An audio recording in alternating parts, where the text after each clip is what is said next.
welcome to Andy K's.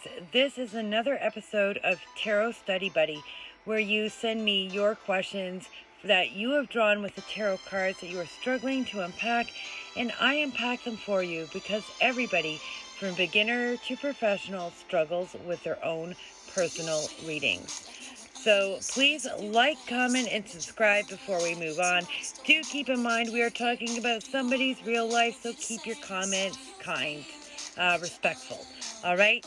And so in this episode, my friend did a single card pull to see where their creativity came from.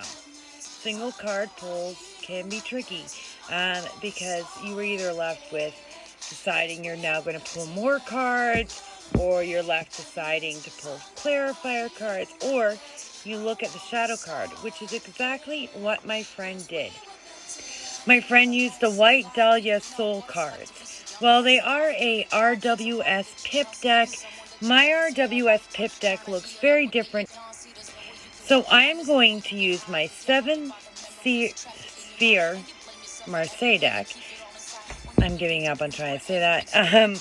Because visually this is just simply going to be the closest. So let's get into it and see what's going on with my friend's creativity. We're all a little taken aback when we pull the Ten of Swords, as was my friend when they pulled the Ten of Swords for where does their creativity come from. They looked at the shadow card, which was the 4 of coins, and we will get to this. But they're still stumped on the 10 of Swords. So I asked my friend, can you tell me what you know about this card and why it doesn't make sense? And my friend says, I'm really new to tarot, but it almost felt like when I pulled this, it was saying my inspiration comes from my pain, or that I'm sabotaging my creative inspiration. The Ten of Swords feels to me like a card of betrayal and rock bottom, so I wasn't sure how to interpret it showing up as how I express my creativity. Your inspiration, your creativity, coming from your pain, it gives you restoration. It gives you rest. Because you're exhausted. Pain is exhausting. And this is one of the things we know about the Ten of Swords. We're just worn out and we're done. And what do you do with that? You restore. You restore yourself. And you bring in something new. So when we're stuck with a card, one of the things that's really great to do is something that both Pip decks and Marseille decks do encourage you to do. And this is dig into the energy and dig into the numbers. Swords, they're the air suit. They're Gemini, Aquarius, and Libra. They're your thoughts and your mind and your creativity and your expression. And they're connected to your heart. All right, there's like this sword that goes from your heart to your mind, and everything shoots out of that. And this is where your creative inspiration comes from. We of course it comes from your heart and from your mind, but your heart and your mind takes the pain in life and says, let me flip it on its head and make something beautiful. We can always look back to the majors when we are looking at what are the meanings in this. And the Wheel of Fortune represents number 10 in the major arcana, and so plays an impact in all the 10s. The 10s are completion. The 10s are too much. The 10s are just overboard. They're just overboard. You would have been okay at 9, but then 10 comes along. And so something changes at this. It's a tipping point. The sides are equally matched. Nobody's winning and losing. So something has to change. The tipping point. 10 is the tipping point. Your inspiration comes from the tipping point. You decide that you're going to take all of this hurt and pain and channel it into art and beauty. That you are going to be that tipping point that turns that wheel. And, you know, that's where 10 is connected to as above, so below. The top of the wheel will become the bottom of the wheel. The bottom of the wheel will become the top of the wheel. And so you're embodying that. And that is an energy of the Empress. And that is very much a sword's energy, creativity. So yes, this is where it comes from. And as much as we're going to say emotion and pain, we're going to expand on this. It comes from the exhaustion of your heart and your mind for all your beautiful thoughts and all your loving feelings. There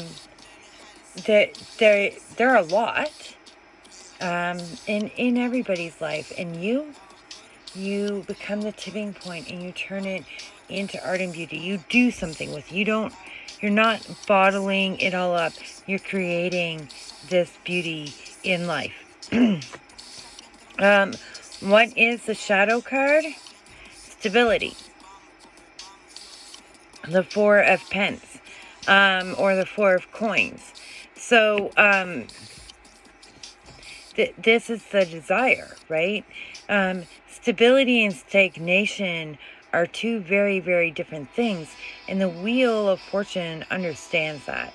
10 understands that. 10 understands that completion can become stagnation. That stability can become stagnation. And so 5 and 10, they're like a wrench in that wheel, right? That's going to make it start turning again. It's going to yank on it and give it another spin. Because stability is that wheel continually turning, versus stagnation. All right? And so that is the reading. And you weren't wrong. That first thought that came to you was correct. And the other thoughts were self-doubt.